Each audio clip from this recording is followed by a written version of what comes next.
At Jaipur each year, there are certain sessions that we have year after year, though with obviously different contributors. And one of them is, for example, the travel session, which we're going to have tomorrow, when travel writers read from their work. But another one that we always have, and one of the most popular, is called the Biographer's Ball. And in it, it's a thing about process. It's a thing about how a biographer chooses a subject, what makes them want to stalk some character, probably dead, for 3 or 4 or 5 or 6 or longer years, and how do they go about assembling their materials, building it into a story, and actually writing a biography. So we've got 4 incredibly diverse biographers here, none of whom I think would primarily describe themselves as biographers as their main modus vivendi or their main job, but all 4 of them have written magnificent books that are nearly biographies or almost biographies or are biographies. Ruby Lal, who's going to be our first, is a magnificent historian of the Mughals, based at Emory in Atlanta, and has written 3 books about women in Indian history. One was on the Mughal harem. The second was on childhoods and girlhood. And the third, which I think has been the most acclaimed and received by far the widest notice and the most enthusiastic and wonderful reviews within the last month, because it's a book that's just come out, is about the magnificent Mughal Empress Nur Jahan. Simon Winchester has written a cornucopia of goodies in various forms of non-fiction. But one of his most wonderful was on W.C. Minor, who we heard about yesterday, those of you who were at the opening session.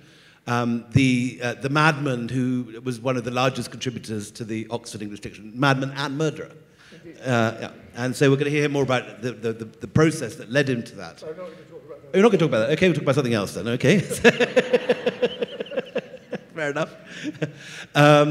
Maya Jasanoff, historian at Harvard, has written on 18th century India, on 18th century US, the Loyalists and the Loyalist diaspora, and most recently, a sort of biography of Conrad, which is what we're going to hear about, I think, from her. And finally, Wade Davis, who is both academic and explorer, an unusual combination outside Indiana Jones films. But I think today we'll talk about his very many years of stalking the climber Mallory. So do you want to kick off, Ruby, and then we'll go across the panel in this direction. Thank you, and thanks for being here. It's a rather mixed story of how I met Nur Jahan. I've met her in many ways and in many different times in my life. So I want to begin with that moment when I was, so that goes to about 43 years ago. I was 7. Afternoon of storytelling in Dehradun with my mother. She's a wonderful storyteller. She told me many stories over time, but I remember that one afternoon we were playing Gen Gitta, which is an American game of jacks. And I remember I grew very bored. It was a very hot summer afternoon. And I said to her, I'm bored. I want to hear a new story. So she told me a new story that she hadn't told before. And it was about Nur Jahan. My mother called her Maharani in Hindi, which means Queen of Queens. I was always besotted by her stories, but this one just did something to me. I mention this because there are sediments clearly of that afternoon that stayed with me. And over time, I fell in love with Mughal history, with Mughal women, to be precise, that I've written about. And when I was finishing my second book, Chiki Sarkar, who headed Penguin India at that time, wrote to me saying, there isn't a critical biography of Nur Jahan, and I believe you are the woman to do it. when I heard that, I started kicking myself in the back, thinking, this was supposed to be my idea. So I walk into work, and I have a lovely Moroccan colleague who I speak with quite often, and I told her what had happened. And she said, Ruby, in Morocco we believe that it's not authors that choose their subjects, it's subjects that choose their authors. So that's how this whole story began all over again in 2012. What became central to writing and to process are several things. One is history itself, and really quite centrally the question of evidence. How are you going to do this, that, and the other history? What constitutes the ground of evidence? Something that I've spent 20 years thinking, writing those books, essentially writing about subjects where we believed we couldn't write about those subjects. So really thinking what constitutes evidence. And in effect, the point was that evidence is wide-ranging. It's not just state-sponsored documents. Evidence is in many forms, in many genres, but not least in the questions that we take to these subjects. So that was one very big issue here. The second one was really like my mother's story, Noor Jahan's life. She's a household name in South Asia, but really soaked in legends, particularly legends of love. And the legends stop really in 1611 when her life's best work began. So I didn't want to leave legends because legends are not gossip. We think legends are gossip, but there's a wonderful axis around which there has to be some agreement in legends. So I wanted to take legends, the invocations of tourist guides, the retellings of the elderly folks in India and Pakistan and Bangladesh, the legends of history, if you will, as grounds of storytelling. So these were grounds of history, and then there was a life I wanted to write about, the grounds of biography, which also have a finality to it in the traditional paradigm. So there's a beginning, middle, and at the end, you kill your subject. I refuse to kill my subject. The last chapter of the book is called Beyond 1627, and beyond extension, continuation, overreaching.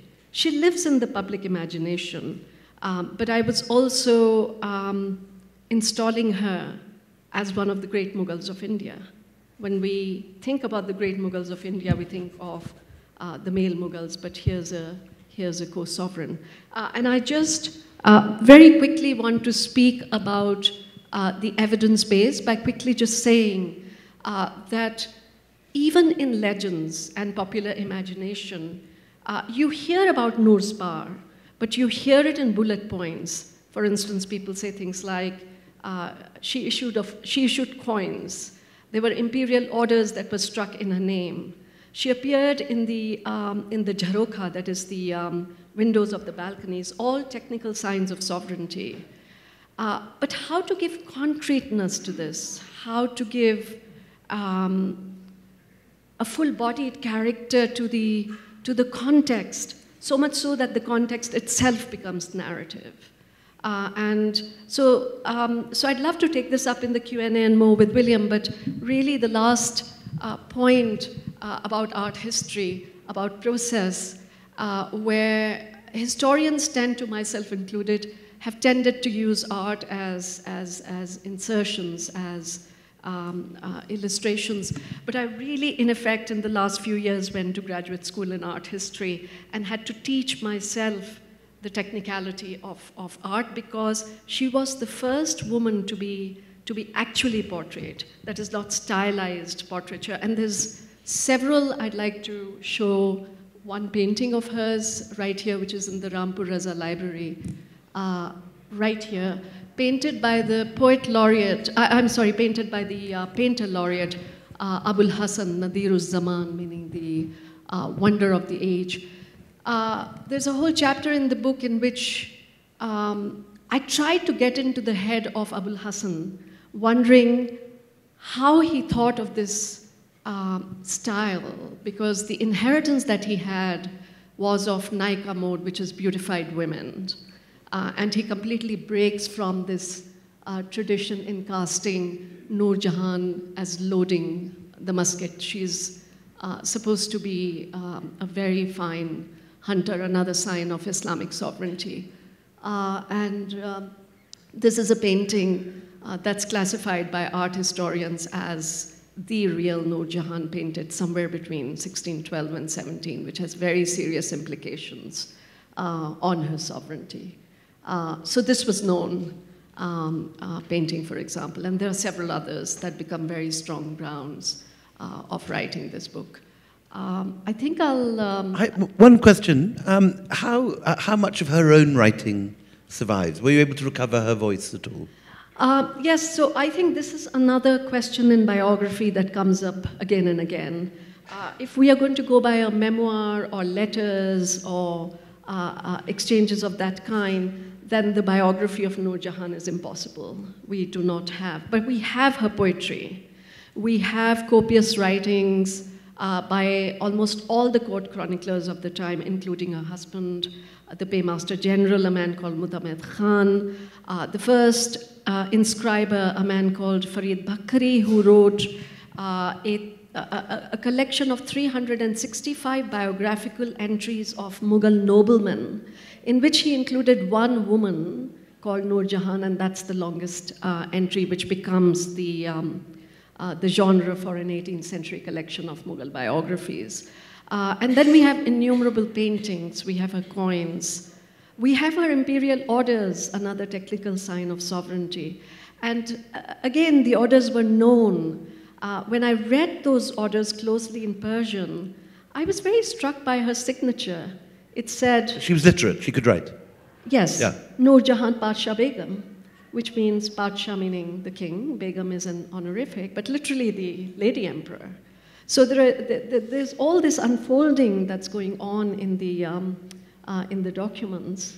Do you think that she had such an unusual position partly because her husband, Jahangir, fell apart so badly with opium addiction and alcohol and so on, or was it because she was just an incredibly forceful and remarkably charismatic woman?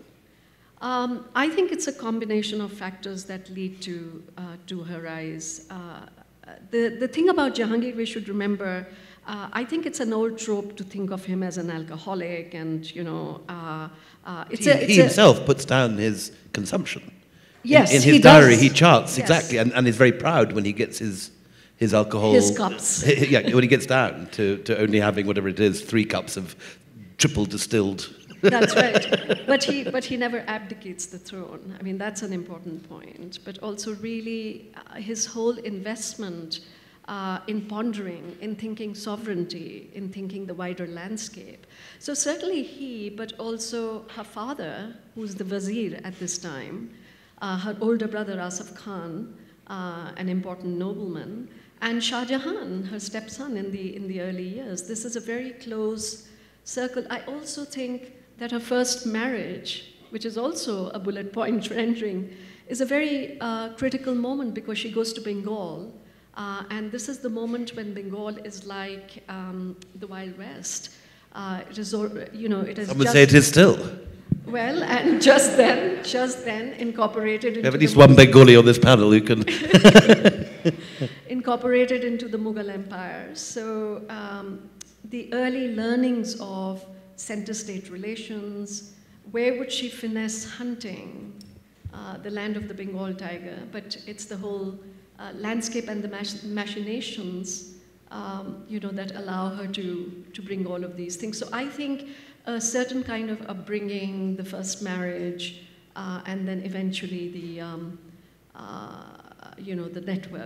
network of support. In fact, she's an immigrant. She's not from India. She's a Persian. This extraordinary fact. She's born on the road in Kandahar, but she's a few months by the time she comes to India. So we were just talking about pre-nation time, a time in which identities are not fixed the way we imagine them to be fixed today. So I think she'll have very much partaken of the multilingual, the plural context of Al-Hind. Really, that's what we are talking about. I'm not going to talk about W.C. Minor, I hope you'll forgive me, nor the only other biography, really, which was of William Smith, the creator of the first geological map of the world that came out in, I think, 2001. But this relates to, I think, the book that remains my favorite, which is a biography of a man called Joseph Needham. And it came about like this. I had written a book in 1996, I think, about the Yangtze River. And I'd spent about a year traveling up the Yangtze from where it debouches into the East China Sea, near Shanghai, and going up through Nanjing and Chongqing and Wuhan and up to where it rises at a place called Gelendandong in Tibet. And wrote this book. But when I came back to, I think I wrote it, or at least was doing some research in one of the libraries in New York City, and I couldn't find much information on the kind of junks that they used in the Yangtze when the river passes through the famous Three Gorges, where the river suddenly becomes very narrow and very ferocious.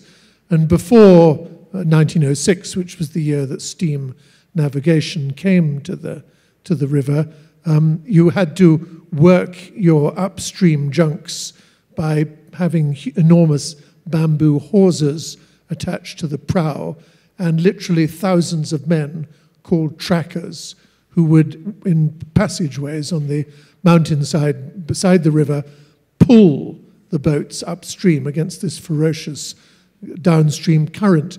So I had found out very little when I was in China itself about what the design of those boats were like, because they had to be capacious to accommodate the enormous amounts of cargo that were coming in largely from the sea in China. But they had to be flexible and light and all the rest of it. So anyway, I was asking someone who knew a lot about ships in New York where I could find out some information. And he said, well, there are two obvious books. The Junks and Sampans of the Yangtze by G.R.G. Worcester, published by Naval Institute Press in Annapolis, Maryland in 1943, or Volume 4, Part 3 of Science and Civilization by Joseph Needham. And I'd heard of neither of these books, not either of these authors. But the next day, I was up near where I live, sort of upstate, and there was a wonderful bookstore in Salisbury, Connecticut, called Lion's Head Books, run by a man called Mike McCabe, the like of whom we seldom see in bookstores today. But he knew, it seemed to me, every book that had ever been written. And I said to him, Mike, I've got this problem. I'm doing some research on the junks of the Yangtze, and there are two books, terribly obscure books, which I wonder if you could order for me. And he said, okay, well, what's the first one? And I said, The Junks and Sampans of the Yangtze. And he said, oh, G.R.G. Worcester. Yes, we normally have a copy of that. And he reached to an upper shelf, because it's an octavo book, and pulled it down and $25. And he said, well, okay, what's the next book? And I said, Volume 4, Part 3 of a book called, I believe, Science and Civilization. And he cut me off and he said, you mean Joseph Needham? And I said, yes, Mike, that's what I mean. And he looked at me with the expression, he said, are you telling me you've never heard of Joseph Needham? And I said, I'm sorry, Mike. And he said, he looked at me with the expression of someone who's looked at the cat to see what it's dragged into the kitchen, you know, and said, well, this is utterly reprehensible. Joseph Needham's probably the most famous scholar, English scholar that ever worked in China. He created the longest book in the English language ever written about China, 24 volumes, 4 million words. still in print, Cambridge University Press, and we occasionally, very, very rarely get complete sets, and there would be many thousands of dollars, but we occasionally get single volumes, and I seem to remember that downstairs we have one. So he disappeared like the white rabbit into his hole, and he went down and rummaged around for a few minutes and came back with this enormous tome of a book and blew the dust off it, and it was indeed Volume 4, Part 3. So, and that was $75, so for $100, my quest was over. So I paid him his money and said, you know, a remarkable chap, and went to the car, and I was sitting there, and it was obvious what Junks and Sampans of the Yangtze was about, so I put that on the back seat. But I looked at this book, Volume 4, Part 3 by Needham. It was devoted to nautics, N-A-U-T-I-C-S, and it was everything to do... So were you yawning there? You were, actually. I think I'll just... everything to do with China's relationship with water. So it was about canals and irrigation, it was about boats, it was about sails, it was about rudders, it was about lighthouses, it was about anchors, and it had these exquisite diagrams of the junks that worked their way through the Three Gorges of China. And I thought, who the devil was this chap? Needham, Joseph. And I looked up in the Also By, and it listed the entirety of the volumes in this set in alphabetical order. So it's astronomy and biology and chemistry, ending up with zoology, and there was medicine, and there was nautics here, and there was civil engineering. And I thought, what an amazing chap this fellow must be. So I did a bit of sort of cursory research, and I found out that he had been born in 1900, died in 1995, was master of his college at Cambridge, King's College, Cambridge, and the way he became turned on to China, because he was a biochemist, was through an amazingly, if you like, erotic incident, which I'll happily talk about later once we've dealt with process. But he was an amazing fellow. He was a communist. He was deeply intellectual, multilingual. He could speak something like 13 languages when he was 20. He was also a nudist, and he practiced Morris dancing, which is this weird... and somehow the thought of this very tall man, nude, doing Morris dancing, and he also... Only bells around his extremities. Bells around most of his extremities, anyway. And he also played the accordion, which at least I thought he didn't play the cymbals, which would have been very dangerous. The accordion, which just reminds me of the definition of a gentleman. A gentleman is a man who knows how to play the accordion, but doesn't. So he clearly was not a gentleman. But anyway, so I'll finish this because I really want to hear the other two people. But so he is revered, although there's some controversy, and he was incidentally banned from America for 25 years, and that's another story in and of itself. But he's revered. No, not for something far, far worse, but not sexual, I am happy to say these days. And he was revered in the sinological establishment, and there is the Needham Research Institute in Cambridge, which I approached cautiously because in no way am I a sinologist. And they initially were very hostile to the idea of a non-sinologist ever dealing with so magisterial a figure as Joseph Needham. But mercifully, the mathematician who ran the NRI, a student of Needham's interest in mathematics, which was profound and knowledgeable, had read this book of mine, The Professor and the Madman, and thought that maybe Winchester can do a similarly competent job with Needham. And so eventually they gave me permission, and then I got into the archives, and the archives are amazing. I mean, not just papers and letters, but also every matchbox and every theatre ticket and every bill, and which chronicled a life full of ardent romance, because he was a philanderer of titanic proportions. But anyway, I'll leave you for that. But so I wrote the book, and the NRI were happy with it.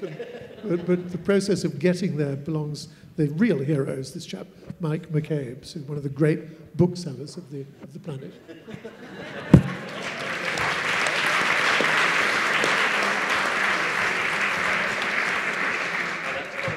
Hard act to follow. Yeah, I don't think that anyone in the audience is particularly eager to hear from the rest of us. We would happily just go back to you. Onto the somewhat drearier and less colorful life of the person that I wrote about, and you'll hear just quite how dreary and uncolorful shortly.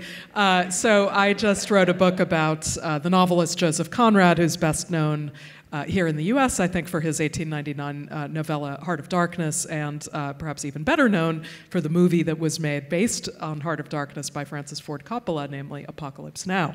And how's that for a claim to fame? You're best known for the movie that someone else made on the basis of your book. So I'm a history professor, and it's one of the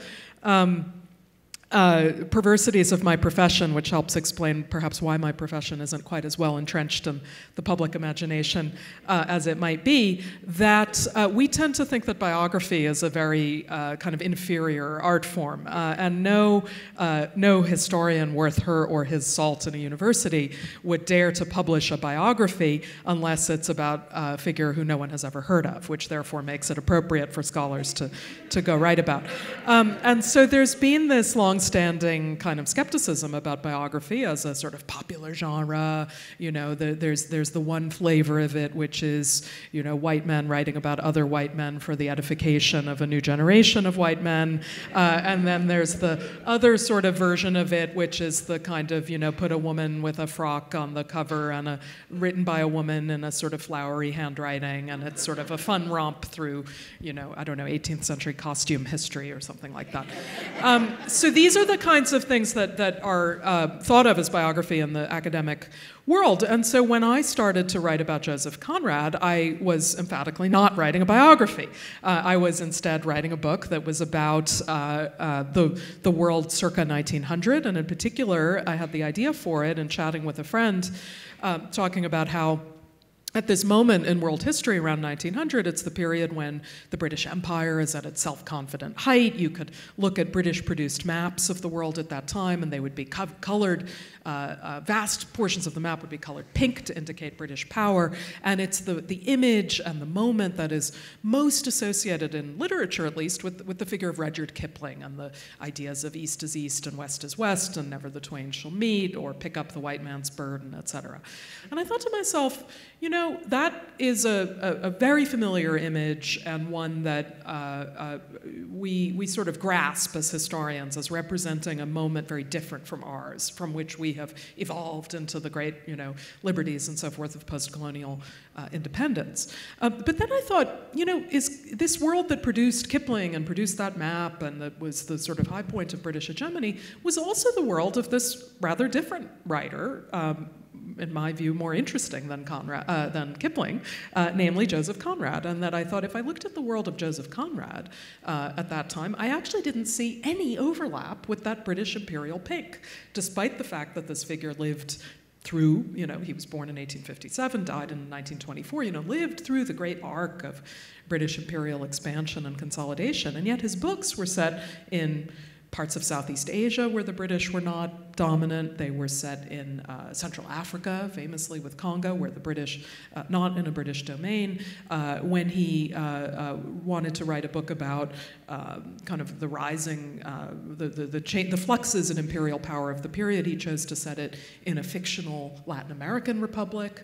And when he wrote about Europe, he wrote about it from the perspective of often non-British characters. So it was a very kind of different world that he was describing. So my original idea was, okay, I'm going to use this person as a kind of device to talk about all of these other different parts of the world at this time, and in effect paint a different map. Not the ones with the pink, not the map with all the pink bits, but the map with all the other bits. So, okay, as a dutiful historian, I went off to an archive, because that's what we do, and because I also happen to love doing it. And so I went off to the archives of Rhodes House in Oxford, which are it's the headquarters of the Rhodes Trust, which is itself the legatee of Cecil Rhodes, one of the towering imperialists of Conrad's time. And in Rhodes House, you will find not only all kinds of memorials to this moment of British imperial self-confidence, but you will also find a huge amount of fascinating papers uncovering different parts of the world at this time. So I was going through the papers, in particular, of a family of Brits who were active in Southeast Asia and had gained power in a region of present-day Malaysia called Sarawak. And I was going through the papers and sort of, feeling like, oh, I'm in the archives again. This is so great, And as I went through them, I realized, first of all, it's a lot more fun to research the 18th century because the handwriting is actually legible in the 18th century. And in the 19th century, it's not. So, right. And so, one of the great features of 19th century writing is that they would write, one way like this, and then if they run out of paper, they write across it like that. So I'm sitting there kind of holding these things up and trying to kind of read one line off of the other and so forth. And I'm thinking, this is not going very well. And then as I go through the papers, I realize I have absolutely no idea why I'm looking at these things. They're saying nothing at all, of course, about Conrad, who had nothing to do with these people. They're telling me nothing that I don't already know from the other historians who've already gone through and looked at all of those documents. And I just don't understand what I'm trying to do here. So I felt completely demoralized. I thought, well, this is an archival false start, and this whole thing is just going to fall apart, and I don't know what I'm going to write my book about anymore. I went back to teaching, and then I realized, what I need to do is I actually need to think about why I thought Conrad was interesting. And so rather than go off to some archive and go through all the papers and figure out all the handwriting and everything, I just went to the library. And no booksellers needed when you have a library card for the, libraries. That's what they're there for. We're here in one. They have all of the books we could ever want. And I happen to be fortunate to work in a place with one of the greatest libraries in the world and certainly in the country. So I went to the library, and there they were, all of the correspondence of Joseph Conrad that is currently extant, published, annotated, beautifully produced with a huge amount of scholarly labor by Cambridge University Press, and I just read through the volumes. So I spent hour after hour after hour realizing that I needed to get to know this person. And as I was reading the volumes, I thought, okay, I'm getting to know this person, and he's incredibly depressed all the time. So that was one thing I will return to in a moment. But the other thing I realized, so as I read them, I thought, okay, I have to turn my book inside out. Rather than trying to kind of write about the world and link it through this person, I need to understand this person and then go back out into the world. I was then left with a couple of other challenges since we're talking about process. So one of the things I found about Conrad and that had attracted me to him is that these novels that he wrote that were set all over the world and dealing with all kinds of issues that will seem very resonant and familiar to us today, such as terrorism and multinational capitalism and technological change and so forth, these were based very much on his own experiences, and in particular on the experiences he had in the first kind of 35 years of his life, much of which he spent as a sailor. However, out of the 5,000 pages of published correspondence of Conrad's, only the first 50 pages deal with the part of his life that he would then later draw on so much in his fiction. And so I was left with this really difficult puzzle, which was how was I going to write about this person when the source material for the piece that I was interested in was so thin.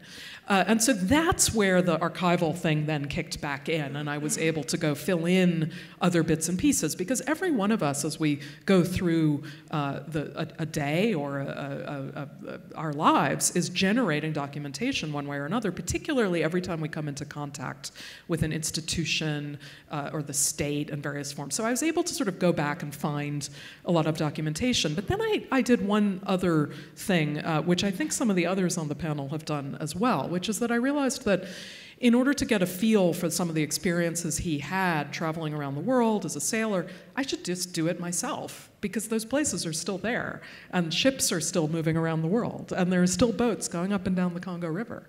And so I went and took sea voyages, and I went to Congo, and I went to Poland, and I saw all the places that he lived in, and that gave me a kind of insight into his life as well. The final thing, I guess, that I was left with as I tried to actually write the book was that I found it really hard to write it, because I had this idea. I thought, okay, you know, the life, these different continents, these different novels, these different historical episodes, oh, it all maps up so easily. And it really was difficult to figure it out. And as I was struggling to write it, a friend of mine pointed out, she said, wait, didn't you say that Conrad was sort of depressed all the time and had writer's block all the time? And I said, yeah. And she said, so have you ever heard of countertransference? So that was one issue that I faced and managed to sort of get through. But I felt like you can't write a book about a struggling writer without struggling about writing the book. So that was lesson one. And then lesson two, the final point that I'll leave you on, is that I think, you know, back to this reason, you know, why are historians skeptical of biography, and should they be, and so on. I think they shouldn't be. But I think that part of the reason they are is this idea that somehow if you're writing only about an individual, then you're writing about something very narrow, and that doesn't, you know, you're not embedding it in the world in important ways. And I came out of this really thinking a lot about something that I think is central to Conrad's own work, which is the idea that every individual is, of course, embedded in social circumstances. And as Karl Marx put it, you know, men and women make their own history, but not in circumstances of their own choosing. And so for me, that is why history and biography, I think, need to talk to each other so much, because we all are making our own way in the world, and yet the world is making our way for us as well. You hear about some biographers falling in love with their subjects and becoming totally obsessed by them. I mean, did you have the opposite? Did you find that Conrad was a terrible bore to live with? I mean, this terrible, depressed old Pole sitting there getting more and more gloomy in Kent with his...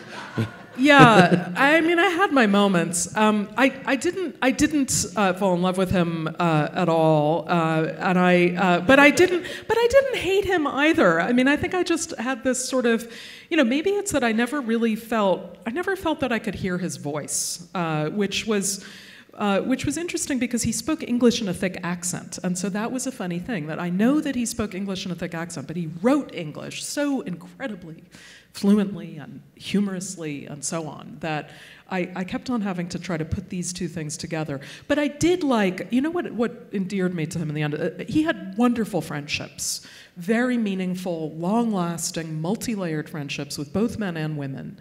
And that personality of this kind of caring, sometimes curmudgeonly, but engaged and thoughtful friend was the persona that came through, and in the end, that was kind of how I tried to sort of regard him myself. Wade, did you fall in love with Mallory? Or? Oh, no. No, I was the only person in the history of the British Empire not to fall in love with her. Actually, I didn't like Mallory very much. No, I liked... But how long did you live with him for? Well, the book took 12 years. I mean, you know, you were saying books find you. I was... This began quite innocently at the end of a journey when I traveled overland from Chengdu through Yunnan to Lhasa, about 4,000 kilometers, of something called the Sino-American Ecological Survey. We just made up the title to get permits to go there. And we happened to cross Everest right when the debacle happened that Krakauer wrote about. And my companion was nursed on Everest. His father was a great friend of Howard Somerville's. And Daniel was particularly disturbed by the commercialization of Everest. And the next fall, we were on the east face of Everest, in the Kanchung face at Pitanringbo. And that's where you stand on ground higher than anything in Europe, and you're staring up at 2 vertical miles of ice that rise to the South Col.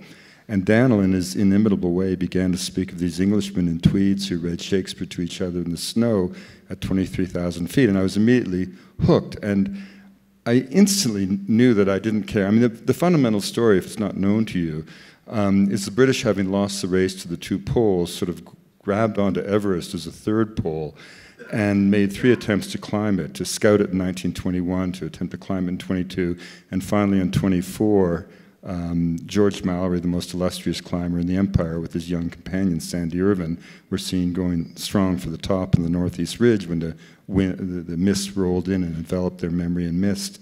And they were never seen alive again, and the question that haunted mountaineers, did they get to the top or not before they met their end?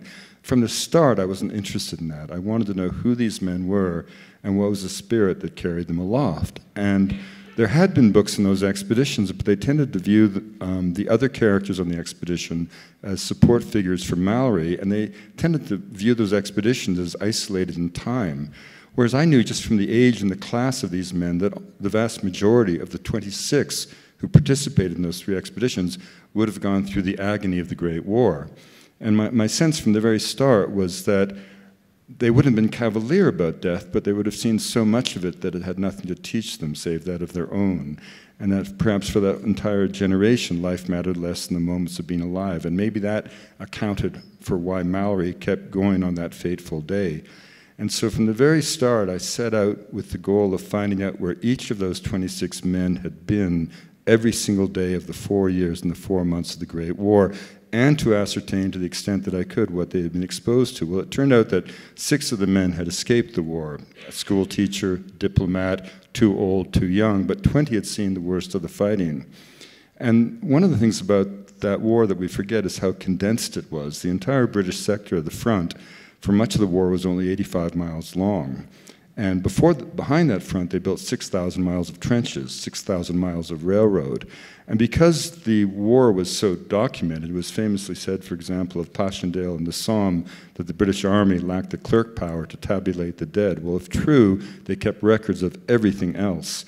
And it's amazing that men found time to fight. And in addition to that, in the wake of the war, as you well know, there was this cathartic tsunami of literature, of poetry, of journals, of memoirs, of diaries, of letters. So there was no point in that battlefield that hadn't been documented every single day in multiple voices, from the bombastic boasting of a Yorkshire sergeant to a young subaltern shattered in shell shock. So I was literally able to not only find out where each man was every single day, but then to ascertain with a specificity that would have been unimaginable before the war what they had actually endured. And that was all part of a research process. When I submitted a letter casually to my agent, the letter actually said all that, and it actually said that life matters less than the moments of being alive, which is a line that ends the book. And then 3 months later, the book he got me the biggest book advance in the history of mountaineering. And then 3 months later, they found Mallory's body, and there were going to be 10 books out by fall. So I offered to give all the money back, and they said, we didn't pay all that money for a book on Mallory. We want a book by you on Mallory, so get on with it. And I flippantly said it's going to take 10 years, and it took 12 years. But it was a gift because it forced me to go deeper and deeper into the process. So for that one book, I purchased 600 books. I visited 57 archives. To understand the story from the Tibetan point of view, I lived for months in a monastery in Nepal under Trustig Rinpoche, who was a spiritual heir of Zatru Rinpoche, who was at Rongbuk when Mallory came through in 22 and 24. I got the autobiography, the Namtar, of Zatru Rinpoche, translated by monks. And the other thing about those expeditions, they weren't isolated in time or history. They were all part of the great imperial adventure. I mean, it was Younghusband's invasion that shattered the Tibetan army, brought on the wrath of the Chinese, drove the Dalai Lama, the 13th, back into the arms of Charles Bell. Permission to attempt Everest in 1921 was all part of a complex diplomatic initiative, which was essentially an arms deal upon which the Tibetan army would be rebuilt. And similarly, in the wake of Mallory's death in 1924, even as he was succumbing on the mountain, F.M. Bailey was in Lhasa fomenting revolution in favor of the modernization plans of the 13th Dalai Lama against the conservative monasteries. And then when John Noel, who financed the third expedition with film rights, when Mallory's death turned the adventure from a success to a eulogy, Noel was really nervous about how this would go across. And so to gussy up the premiere, he brought 7 monks from Gyantse at the Strand Theatre, had a theatrical designer make it look like a Tibetan monastery. And the film itself had scenes that were deeply offensive to Tibetans, but critically, those 7 lamas the monks did not get permission from their abbot to come to the West. And so because of that, the Dalai Lama was forced to renounce the film, renounce the expeditions, and in fact, F.M. Bailey had to retreat to Darjeeling. The revolution of the uprising never happened. The monastic orders kept their hold over the country, and come from 1949 and 1959, China was not in the position, Tibet wasn't in the position it might have been to resist the Red Guard, or the Chinese army. And so they were always rooted in time and space and history. One thing that's interesting is, and I know that you can just, from all these wonderful authors, is that, Truman Capote said of Jack Kerouac, there's writing and there's typing. And I would say, there's research and there's Xeroxing. And all the other books in Mallory had been essentially Xerox versions of Audrey Selkild's initial book. And the terrifying thing for me, of course, is I had this big book advance, I had this job, all these books were going to be coming out. What was there to actually find? Well, it turned out there was everything to find, but I didn't know that at the time. But then a really special thing happened. I was in a little archive at the White Museum, which is a museum of the Canadian Rockies, and the one unsung hero of Everest is a man called Oliver Wheeler. It wasn't George Mallory who found the key to the mountain, the route to the North Pole. It was a surveyor, Oliver Wheeler, seconded to the expedition by the Survey of India. And Mallory hated Canadians. I don't know how you hate a Canadian, but he hated Canadians. And he was always dismissive of Wheeler. And yet Wheeler was climbing, making first ascents in the Canadian Rockies when George Mallory was doing somersaults at Winchester. And when it came time finally to assault the North Pole, to climb higher than any humans had ever gone in 1921, the one person that Mallory took with him was Oliver Wheeler. And then later Mallory saved Wheeler's life by staying up all night rubbing his legs with whale oil. But that archivist said to me, I think that Oliver Wheeler's son might still be alive in Vancouver. I made a beeline to Vancouver and found John Wheeler alive, living 5 doors from the house I was born in. And he was a real gentleman. The Wheeler family was illustrious. The grandfather, Arthur, had founded the Alpine Club of Canada.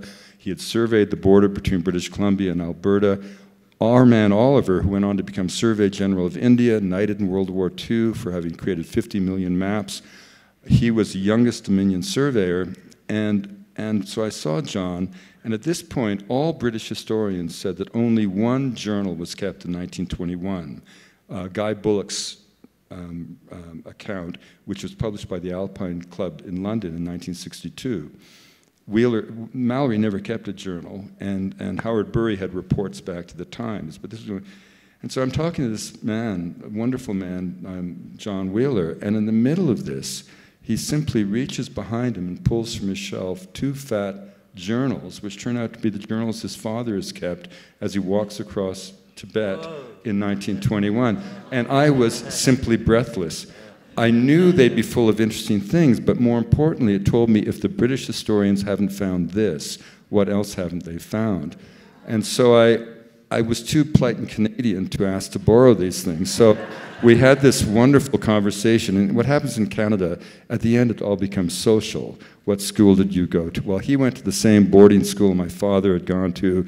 I had climbed all these peaks in remote northern British Columbia. He had surveyed. Anyway, as I go out the door, he suddenly takes these 2 volumes and he says, son, I think these will be very helpful to you. And I kept those for 12 years, and the family never asked what became of them.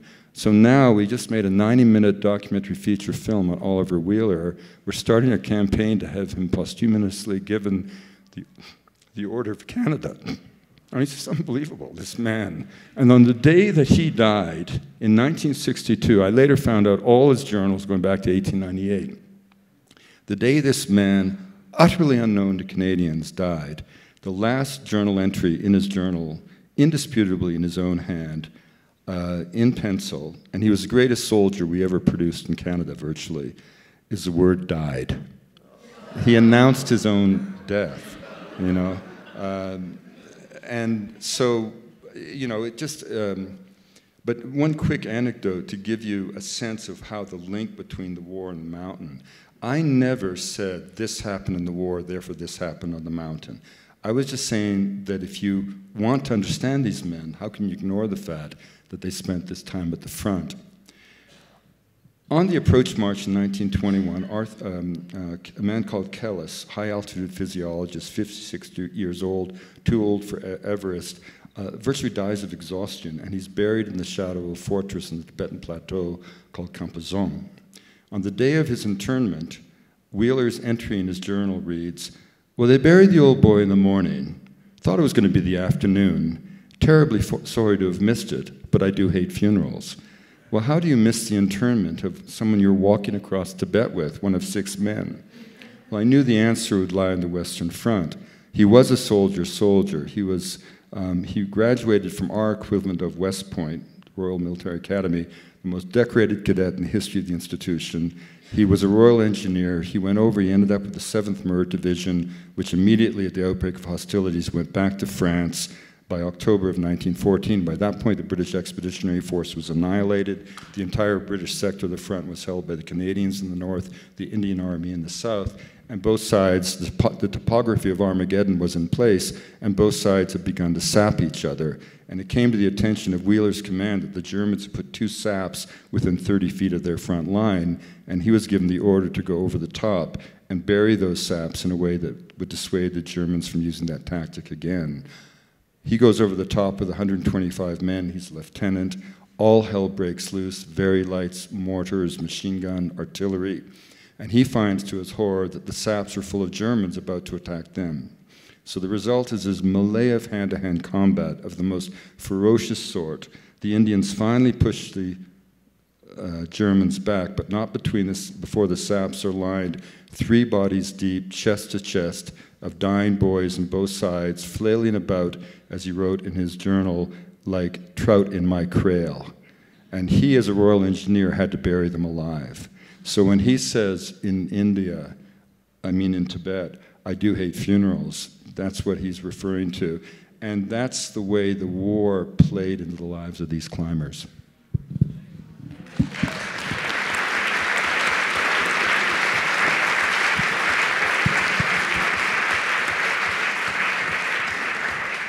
We've got time for, I think, a few questions. Just a quick one to you, Wade, before we open it up. I'm just thinking after Simon's tour de force, wasn't George Mallory also a nudist? Was he what? Wasn't he also a nudist, Mallory? He famously posed for Duncan Grant, and he said, "I love the naked me." I mean, you know, the interesting thing, didn't he climb? And it's Patrick French's Young Husband book has a picture of a naked George Mallory halfway up on Everest, doesn't it? No, he used to swim naked in Sikkim en route beyond. Yeah, he loved that. Yeah. I mean, one of the funny things about this huge book advance is that the British tabloids tripled it, and it was like I'd won the lottery. And then the rumor went around London, obviously, how does a Canadian anthropologist or botanist get all this money for a book on our icon? And the rumor is out that I must have found out that George Mallory had a homosexual affair in Toronto in 1923 on a speaking engagement. Well, speaking of research, all you had to do is go to the British Library, and the only question was who in England hadn't tried to bed George Mallory. He was called Gorgeous George, wasn't he? Well, you know, I mean, but this is Cambridge. You know, John Maynard Keynes at Cambridge was known as the iron copulating machine. I mean, you know, there was this very kind of interesting Edwardian thing. You can't use terms like homosexual or, it doesn't make any sense. It was just this thing that happened. I mean, Lytton Strachey, James Strachey. I mean, James Strachey, Mallory was in love with James Strachey. And he's the only male he had sex with. And that was in this room of this guy, Cambridge rather. You know, but it was just a whole different thing. I mean, you know, Bosie Douglas, Oscar Wilde's lover, went to Winchester just 7 years before Mallory and said famously that 90% of the boys had sex with each other, and the only ones who didn't were the ugly ones. I mean, so this was just part of this. You know how the British kept their dogs at home and sent their boys to kennels? I mean, that's what, you know. So this was just, you know. I think we should go to questions quickly.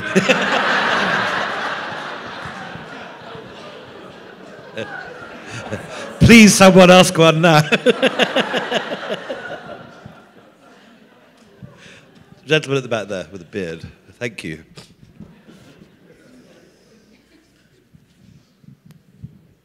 I had a question about Conrad being one of the most famous non-native writers of English. And have you looked at how that affected his writing? His English being his second language? Third language. Third language, yeah. yeah. He spoke French second as a boy. He learned it as a boy.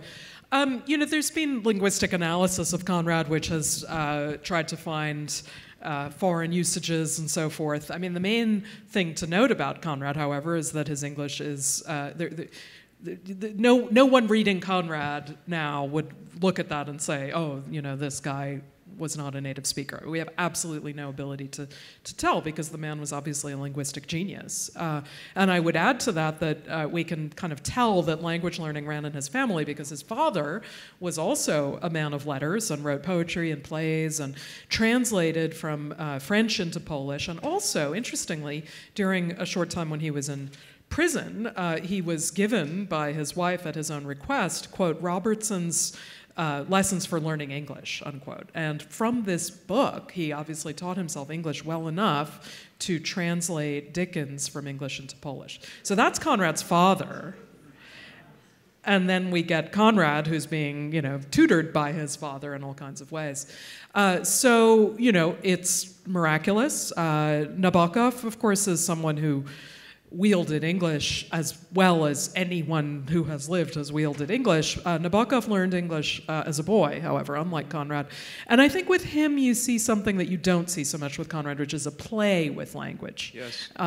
And Conrad doesn't really do that, and I think he's more Conrad's interested... not a prose stylist, is he? No one's ever said that. I mean, I think Conrad is more interested in...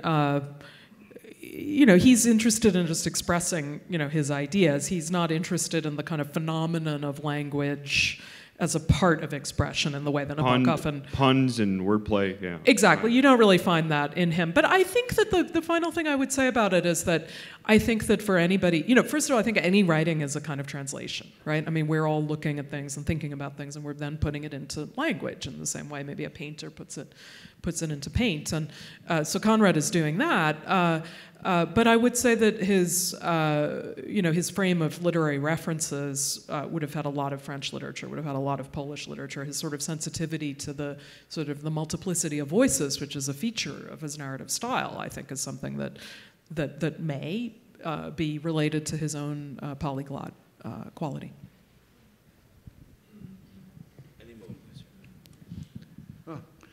I'm wondering this how lady many... here next.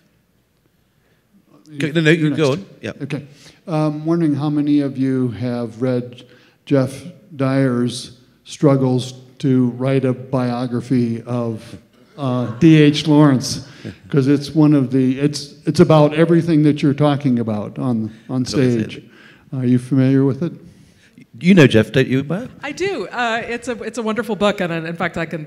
What Willie is prompting me to say is that I met Jeff at Jaipur, and in fact, I think we were on this very session together at Jaipur. And one of the things I'd like to say about the Jaipur Festival is it brings together writers, of course, across lots of genres. And for me, otherwise being stuck in the academy, Ruby will know, you sort of get stuck with people who don't care very much about writing. And it's really nice to get the chance to, for example, learn about other writers and then read books with which one finds an uncanny sense of recognition. But have you read this book? I have. It's a fabulous book. I have. I started by saying I had. Yeah, it was excellent. The big problem at the moment is the biography of Susan Sontag, which is being written at the moment, and all sorts of lawsuits and problems. Well, because there's this son, David Reef, who many of you may know. He's essentially in the first contract with, I think, FSG, had a right of to vet the script and to reject it, and he has. And anyway, Susan Sontag obviously a somewhat controversial figure. Whether that biography ever comes out, we'll see. I'm just trying to remember who the author was. Apparently the three commissioned biographies of Mick Jagger, which are under lock and key Oh, yes. as well. I remember one of them was by John, he worked for the Sunday Times, and I remember... He spent 10 years at it or something. Yeah, he was a spent huge- 10 years at it, sent it to Jagger, who wrote back in pencil on the cover one word, pedestrian. Would that be because Jagger had the right to refuse, or was it because the editors... They were all three official biographies that she didn't like. Exactly. Have we got time to tell my dirty, not a dirty story, but the... Dirty story. Well, I don't know, because there's this lady with the clock. No, definitely a dirty story. Well, okay. Well, the thing about this is going back to... Short dirty story. Well, it's quite long, but it won't be very long. Joseph Needham, anyway, married, he's a biochemist, he marries another biochemist, they settle down for a settled life in the academy, although a nudist, communist, chain-smoking, Morris We don't dancing, have that in Harvard Yard. accordion-playing version of the academy. And he has this interest in other ladies, and then a lady comes from Shanghai to study for a DPhil or a PhD under Dorothy Needham's supervision. She comes, her name is Lu Guizhen, and so she comes over on the boat from Shanghai to London and then train to Cambridge, and then is introduced to Dorothy, who fatally says, I think you ought to meet my husband, and then takes this Guizhen down the corridor to meet this. He looks like a sort of like Harry Potter on amphetamines. I mean, very tall, brown hair and little circular glasses and things, but he is immensely attractive and is hugely attracted to her. So the relationship isn't fully consummated until Valentine's Day 1937. And on that particular occasion, Dorothy is down in Devon seeing her parents, and Joseph sees his chance. The film The Good Earth is opening in Cambridge, so he takes Guizhen to see it, and she, as Joseph surmises or suspects, she becomes tearful and nostalgic, and in his view, possibly somewhat pliant. So he takes her to what was then the most expensive restaurant in Cambridge, 1937, the Venetian, and he kept everything, and so the bill is there, saying that a considerable quantity of wine was taken. And then they walk back to King's College, Cambridge, where he is in ground floor, and staircase K, room 2, a room occupied until recently by, what's that chap, Stephen Hawking. So very distinguished scientists occupied that room. And he then applies her with, I gather, a little bit of port, I think.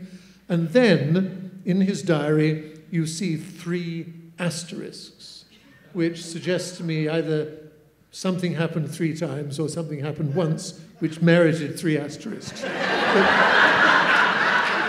But immediately after it, and this is the most touching thing, is you see first in pencil and then committed to pen the first Chinese character he ever wrote in his life. It's actually 2 characters, and I'm wondering if anyone in the audience who doesn't know the answer can suspect what the character should be after a 3 asterisk event with this comely young Chinese scientist. Well, someone with ni hao, hello. No, I don't think so. Nor was it love, like wo ai ni or something like that, nor was it his name. It was, in fact, cigarette. Because, and you can imagine the moment, he bought Players full strength, or Capstan full strength, and after the event, he took 2, rather like in the movie Now Voyager, this is my fancy, put both in his mouth, lit them both, passed one to Guizhen, who also smoked, inhaled, and then looked at this sort of cylinder of tobacco in its paper, and said, Guizhen, how do I write this in Chinese? And she showed him, and he practiced, and sitting in bed, and finally got it, and the Chinese character for cigarette are the 2 characters for fragrant smoke. And he got it, put it from pencil into pen, and then wrote in his diary, at that moment, I passed through a gate which completely changed my life into the world of Chinese ideographic writing, and entered an entirely new universe. And although he kept his interest in biochemistry for the rest of his life, from then on, from age 37 to his death in 95. He was committed utterly to studying China and how the Chinese effectively got there first in the making of almost everything from the stirrup to the wheelbarrow to vaccination to air conditioning, you name it, the Chinese got there first.